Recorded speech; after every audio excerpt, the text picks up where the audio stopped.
สบายดีวันนี้เราจะมาว่าถึงบทที่3ว่าด้วยเรื่องการประเมินมูลค่า Good Company เพื่อหา Good Stock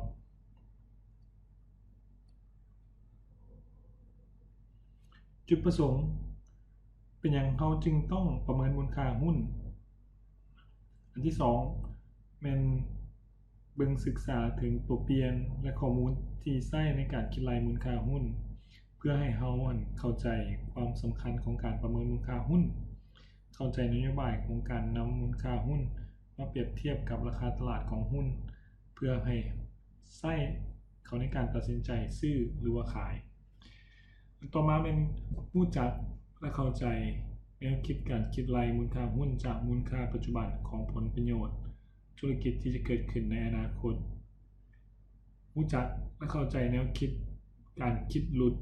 เพื่อคิดรายมูลค่าปัจจุบันและการประยุกต์ใช้กับการคิดรายมูลค่าหุ้นสุดท้าย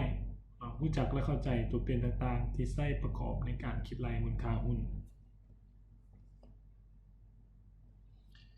เป็นอย่างเขาจึงต้องประเมินมูลค่าหุ้นเนื่องจากว่า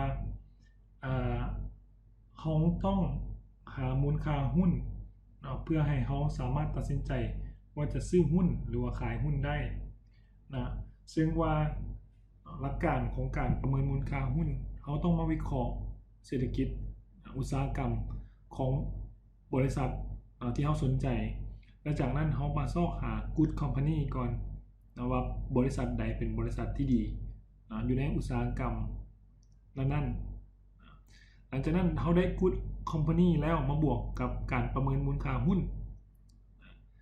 ประเมินมูลค่าหุ้นเพื่อให้เขาได้มูลค่าที่แท้จริงของหุ้นและเขาก็จะได้สามารถตัดสินใจเมื่อเทียบกับราคาตลาดเพื่อหา Good Stock สองอันนี้บวกกันแล้ว Good Company กับ Good Stock เขาจึงสามารถตัดสินใจซื้อหรือว่าขายถ้าเป็นราคาตอนนั้นมันแพงเกินไปอาจจะถ้าสมมุติว่าเขามีถือหุ้นตัวนั้นอยู่เขาอาจจะขายหุ้นตัวนั้นออก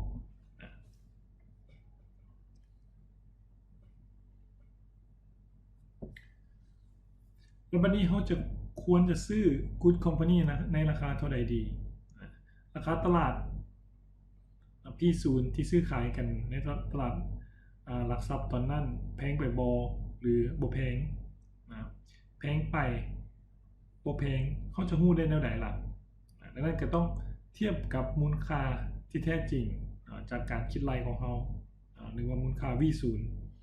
P0 เป็นราคาตลาดส่วน V0 เป็นมูลค่าที่ได้จากการคิดรายหรือว่าประเมินมูลค่าหุ้นของพวกเขา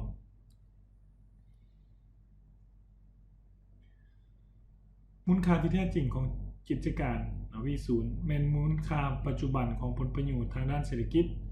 ที่จะเกิดที่กิจการสามารถสร้างขึ้นได้จากปัจจุบันจนถึงในอนาคตตอนนี้เราเห็นเวลาอยู่ในกราฟแสดงเห็นที่0แล้วก็มีที่ในอนาคตอาจจะเป็นที่ที่1ที่ที่2ที่ที่3ที่ที่4ต่อไปส่วนมูลค่าปัจจุบันของผลส่วนวิธีการคิดรายก็หามูลค่าปัจจุบันของผลประโยชน์ที่จะเกิดขึ้นทั้งหมดมาหารให้จำนวนหุ้นแล้วก็จะเป็นมูลค่าของหุ้นตัวนั้นV0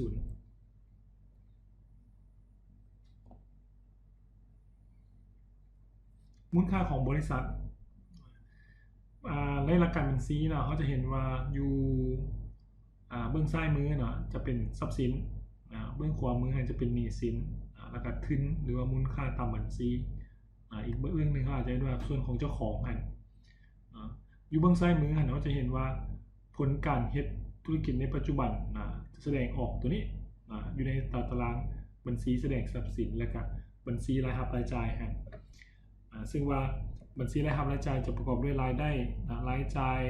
ต่างๆตามหลักการบัญชีสุดท้ายมาแล้วเขาก็จะได้กำไรสุทธิหรือว่าขาดทุนเหมือนบอกเมื่อมีกำไรสุทธิแล้วเงินปันผลบริษัทต่างๆก็จะจ่ายเงินปันผลให้กับเขาที่อาจจะเป็น 50% ของกำไรสุทธิส่วนที่เหลือก็เอาไปสะสมแล้วเอาเข้าไปอยู่ใน มูลค่าตามบัญชีฮะมันจะมีส่วนของกำไรสะสมอยู่ในส่วนของเจ้าของเช่นเดียวกันนะหลักการเดียวกันนะผลการเฮ็ดธุรกิจในอนาคตก็คือกันนะมันก็ต้องมีบัญชีสรุปทรัพย์สมบัติแล้วก็มีบัญชีรายรับรายจ่ายก็มีรายได้รายจ่ายกำไรสุทธิเงินปันผลกำไรที่เหลือเพื่อสะสมสุดท้ายมาก็เอาไปใส่อยู่ในส่วนของเจ้าของด้วยหลักการเดียวกัน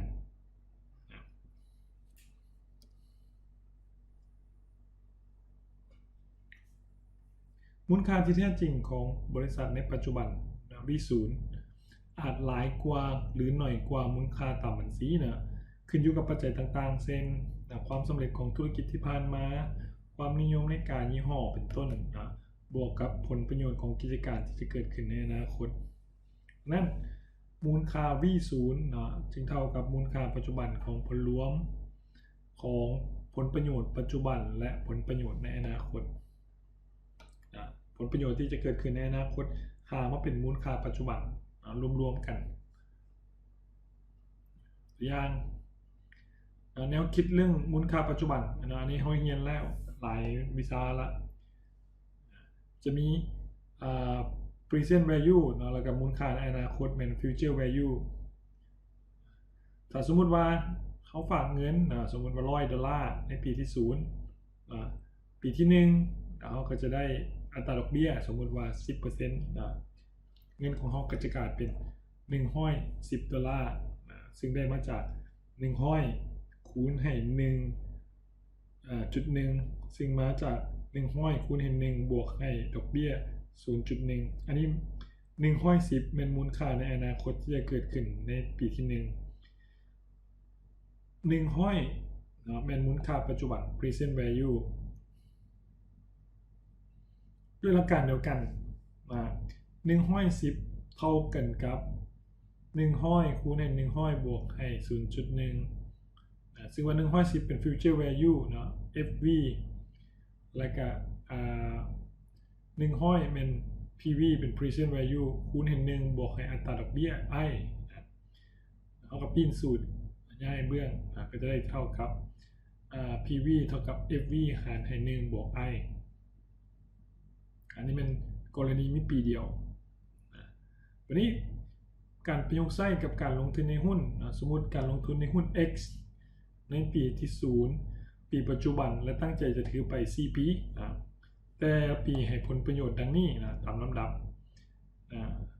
จงคิดรายหามูลค่าหุ้น X ในปีที่0ดังนั้นก็จะเท่ากันกับมูลค่าหุ้นV0 จะเท่ากันครับ B0 บวกให้B0 หารให้1บวกให้ I ยกกำลัง0บวกให้ B1 บวกหารให้1บวกให้ I ยกกำลัง1ยกกำลัง2ยกกำลัง3ต่อไปเนี่ยจนถึงปีที่4แต่ว่าเนื่องจากว่า1บวกให้ I ยกกำลัง0มีมูลค่าเท่ากับ1ดังนั้นตัวนี้ B0 หารให้1กับเท่ากับ B0สูตรมันก็จะย่อลงมาเป็นสมผลที่2นี่ซึ่งว่า I เป็นอัตราดอกเบี้ยเรียกว่าอัตราส่วนลดหรือว่า discount rate เพื่อช่วยคิดรายมูลค่าปัจจุบันของผลประโยชน์วันนี้ถ้าเราฮู้ V0 เราจะนำมาใช้ในการตัดสินใจการลงทุนใดสมมุติว่า P0 ราคาเท่ากับ28 บาทต่อหุ้นP0 นี่แม่นราคาตลาดV0 แม่นราคา40 บาทต่อหุ้นแล้วก็อีกสมมุติอีกอันนึง P0 เท่ากับ55 บาทต่อหุ้น V0 เท่าไรเมื่อกี้มาสมมุติว่าไรได้40 บาทต่อหุ้นเขาจะตัดสินใจอะไรนักเรียนนักศึกษาลองขึ้นเบิ่ง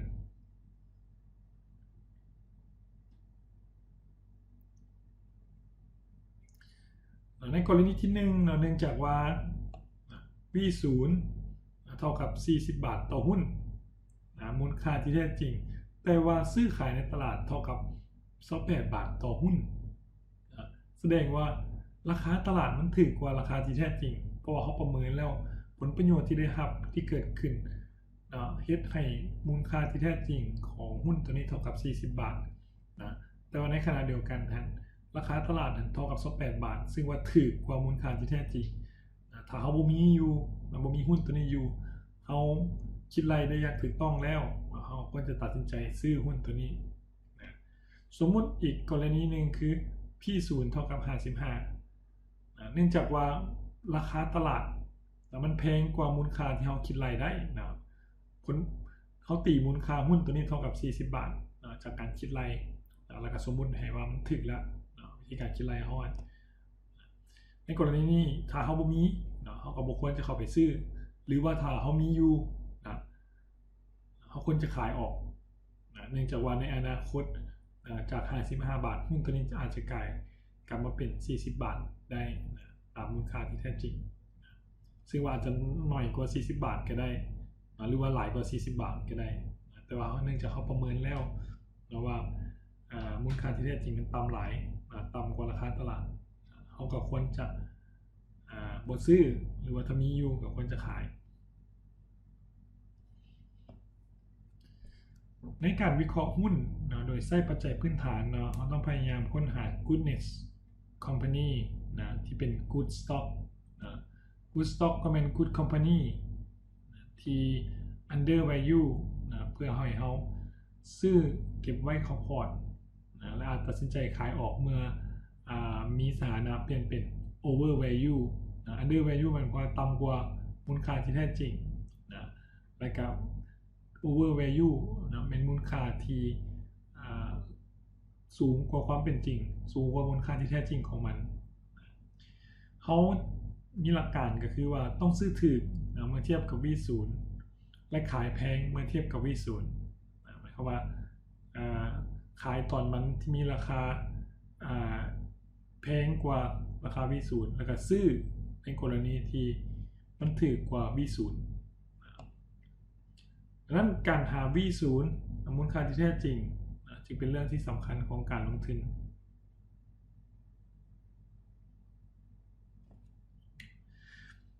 ต่อมาตัวเปลี่ยนและข้อมูลที่ใช้ในการคิดรายมูลค่าหุ้น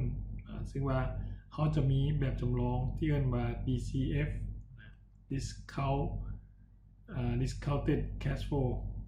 กระแสเงินสดวิธีคิดหลุดกระแสเงินสดเป็นการคิดหลุดเป็นการเฮ็ดให้เป็นมูลค่าปัจจุบันกิจการที่มีกระแสเงินสดcash flow หรือตัวย่อเขาใช้ว่า CF ที่เป็นประโยชน์ในอนาคตท่าน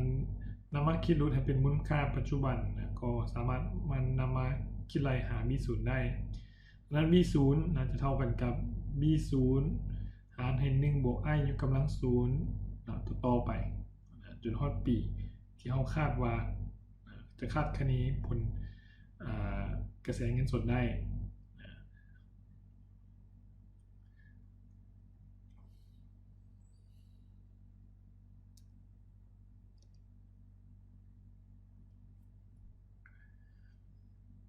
ซึ่งว่า discounted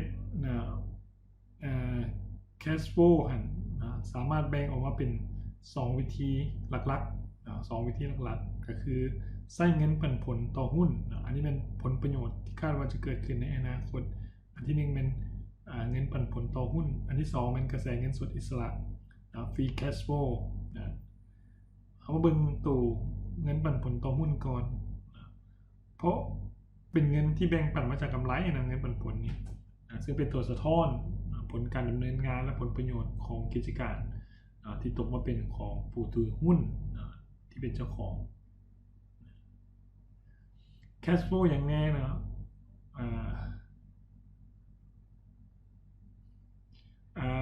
อันต่อมาโทษกระแสเงินสดอิสระเมื่อเรื่องถึงfree cash flow ซึ่งว่า free cash flow ก็จะแบ่งออกมาเป็น2อันอีกFCFF กับ FCFE free cash flow to firm กับ free cash flow to equity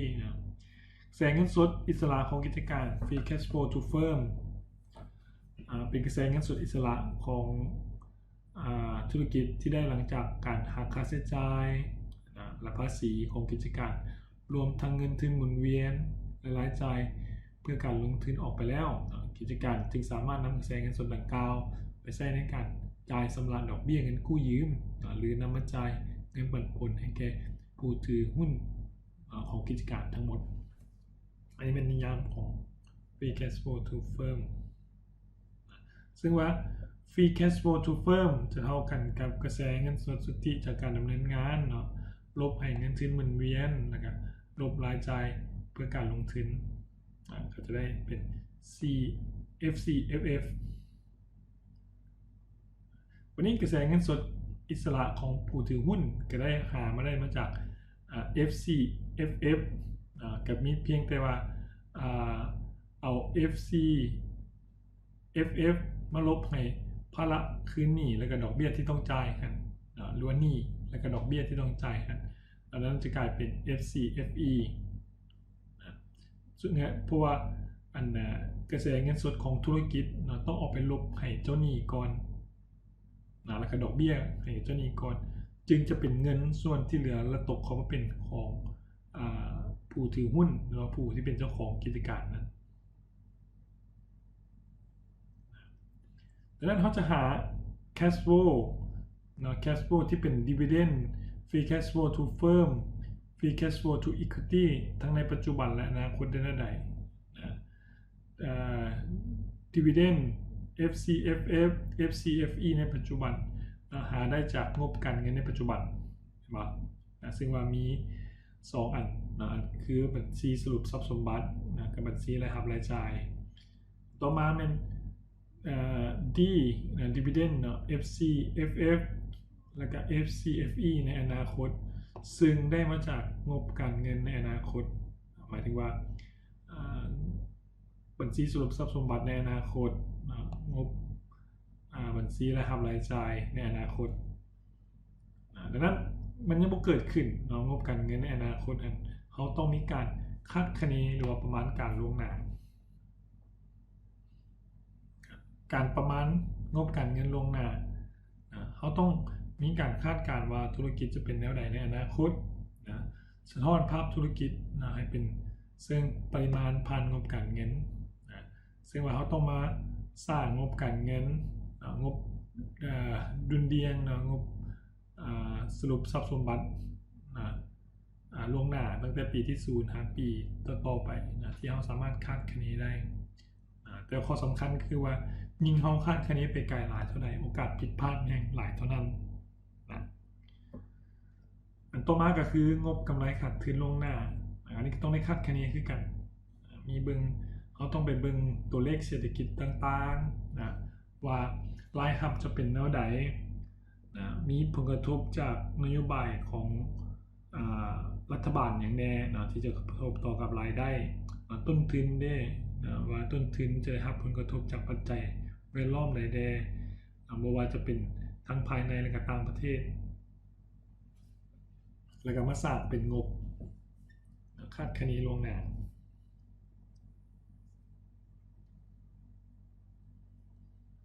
ต่อจากเมื่อกี้และสุดท้ายมาเขากลับมาสร้างงบกระแสเงินสด2อันเมื่อกี้นี่ได้งบบัญชีสรุปทรัพย์สมบัติล่วงหน้าและการงบกำไรขาดทุนล่วงหน้าและอันที่สำคัญก็คืองบกระแสเงินสดล่วงหน้าอันนี้เขาได้เรียนมาแล้วเรื่องงบกระแสเงินสดอันนี้เขาต้องคาดคะเนเพื่อเอาตัวนี้ไปคิดราย free cash flow to firm กับ free cash flow to equity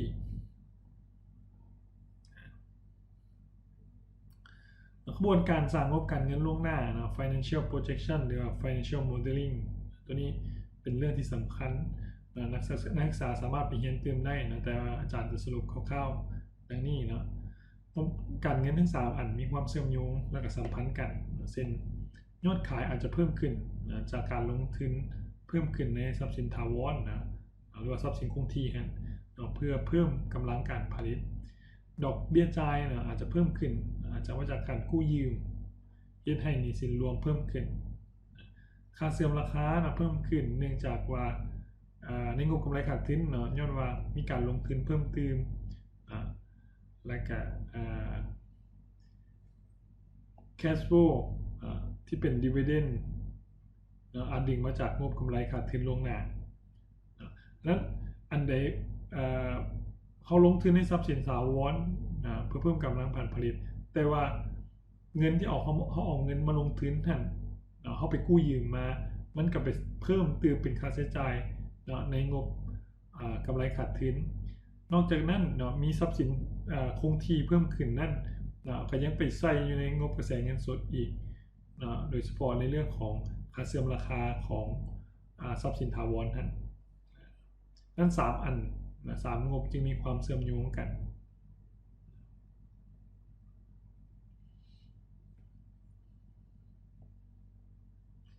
cash flow ที่เป็น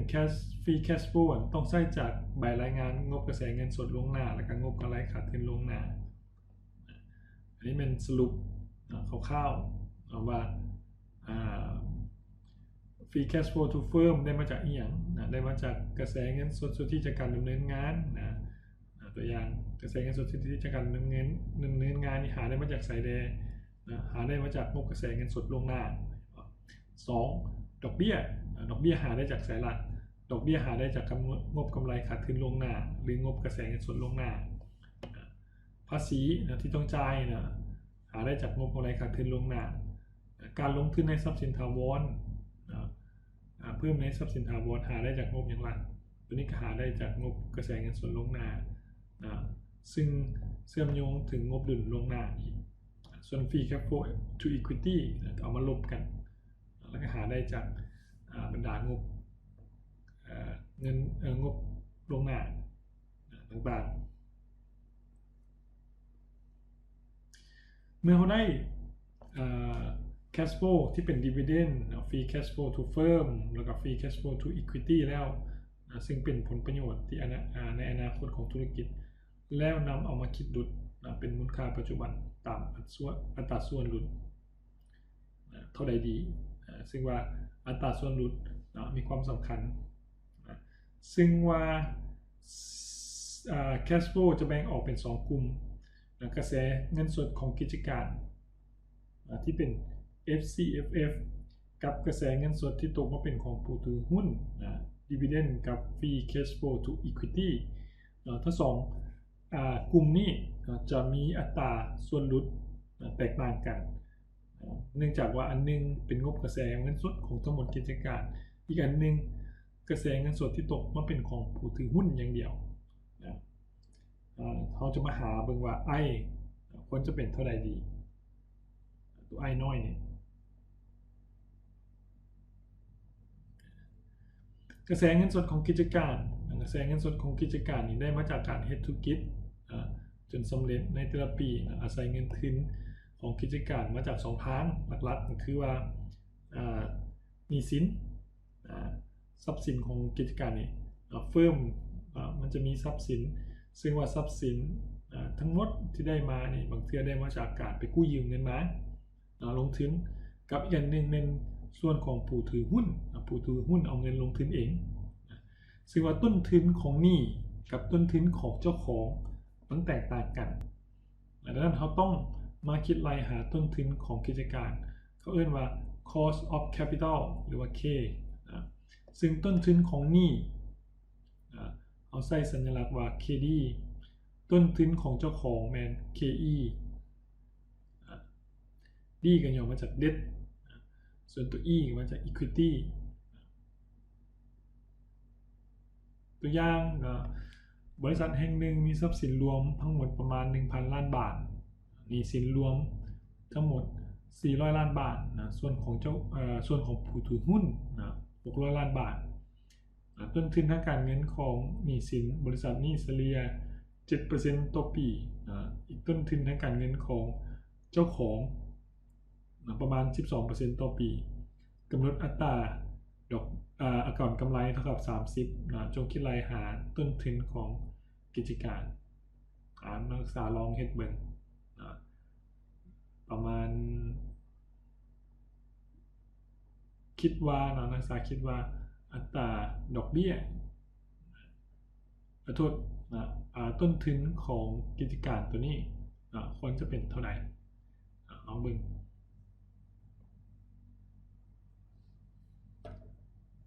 โ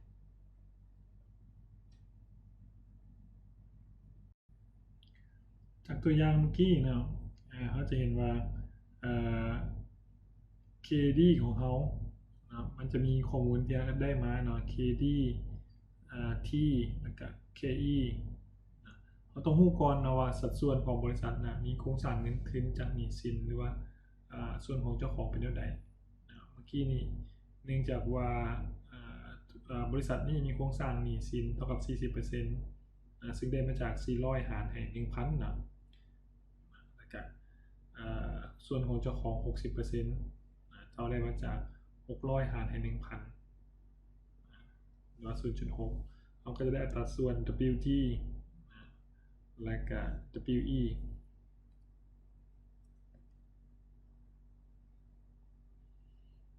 ส่วนวิธีการคิดรายเนื่องจากว่าต้นทุนของหนี้สินของบริษัทนี้เท่ากับ KD เท่ากับ 7 หรือว่า 0.07 และการเนื่องจากต้นทุนทางการเงินของหนี้สินเป็นดอกเบี้ยจ่ายจะถูกบันทึกเป็นค่าใช้จ่ายดังนั้นมันสามารถหักภาษีได้ตัวนี้นะซึ่งว่าสูตรมันก็จะเท่ากันกับKD คูณให้1ลบให้ T ซึ่งว่า KD เท่ากับ 0.07 ลบให้1ลบให้ 0.3 นะ0.3 โมเมนต์ 0.03 แล้วคูณกันออกมาได้เท่ากับ 4.9% ต่อปีส่วนต้นทุนทางการเงินของเจ้าของเท่ากับ 12% หรือว่า 0.12 ซึ่งว่าแต่ละบริษัทอาจจะมี KE บ่เท่ากัน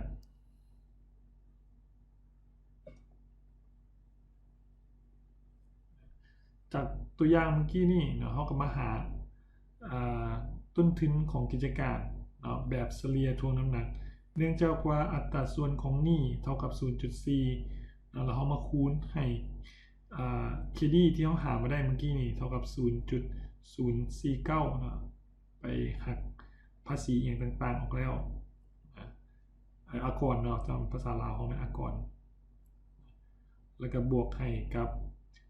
WE คูณให้ KE เท่ากับ 0.6 คูณให้ 0.12 ก็จะได้รวมกันแล้วจะได้เท่ากันกับ 9.16%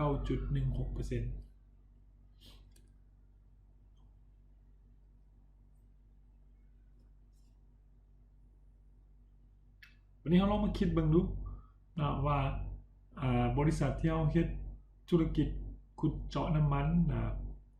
ควรมี KE ที่เป็นเจ้าของKE แม่นต้นทุนของเจ้าของสูงหรือต่ำกว่าธุรกิจห้างสะดวกซื้อย้อนหยัง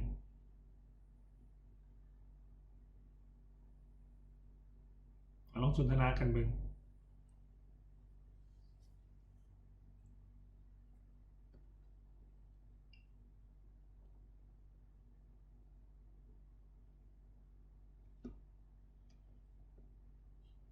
คำตอบก็คือบริษัท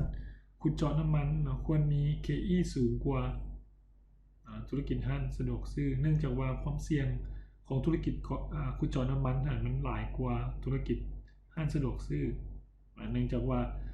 ต้องไปขุดเจาะอยู่กลางทะเลอาจจะมีพายุอีกต่างๆที่ให้เกิดความเสี่ยงต่อกับธุรกิจ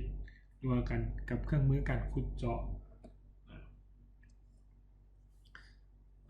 ตามหลักการของการเงินเขาก็รู้แล้วนะว่าธุรกิจใดที่มีความเสี่ยงหลาย high risk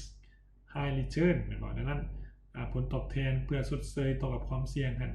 มันก็ต้องสูงกว่าดังนั้นสรุปกันได้ดังนี้KE ต่างกันขึ้นอยู่กับอันที่1ธุรกิจที่มีความสม่ำเสมอของรายได้กำไรอาจเป็นยอดผลิตภัณฑ์ที่เป็นที่นิยมมีส่วนแบ่งการตลาดที่ชัดเจนจะมี KE ต่ำกว่าธุรกิจที่มีรายได้ผันผวนเปลี่ยนแปลงไปเรื่อยๆขึ้นลงบ่แน่นอนอันที่2มันธุรกิจที่ถูกผลกระทบจากปัจจัยภายนอกได้ง่ายเช่นภาวะเศรษฐกิจการเมืองจะมี KE สูงกว่าธุรกิจที่ถูกกระทบน้อยกว่าแล้วก็ธุรกิจที่มีภาระทางการเงินมีเช่นว่ามีหนี้สินน้อยกว่าฐานะการเงินผลดำเนินงานดี จะมี KE ต่ำกว่าบริษัทที่มีความเสี่ยงทางด้านธุรกิจหลายเจ้าของเงินทุนก็จะเรียกร้องผลตอบแทนหลาย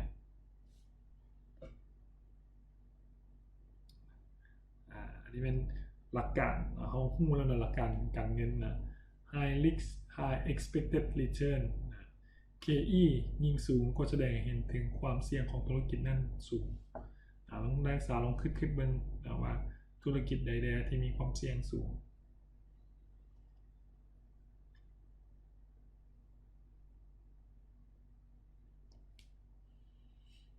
หลังจากเขาได้นะ WACC นะหรือว่า K ของกิจการ Cost of Capital ของกิจการแล้วนะเขาจะเอามาใช้เพื่อเป็นส่วนลดของ Free Cash Flow to Firm ในอนาคตนะเพื่อให้เป็นมูลค่าปัจจุบันดังนั้นมูลค่าปัจจุบันของหุ้นมูลค่าที่แท้จริงของหุ้นใดหนึ่งมันจะเท่ากันกับ FCFF นะในปีที่มี0นะเราต้องมี0นะหารให้1บวกให้ WACC ในปีที่0นะปีที่1ปีที่2ปีที่3ไปเรื่อยๆนะส่วน KE นะ KE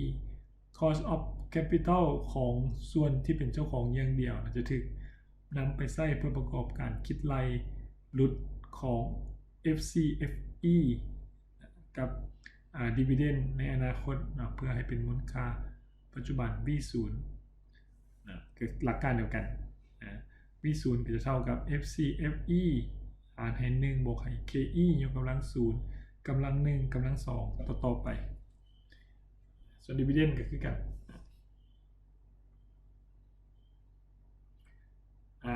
เขาจบบทที่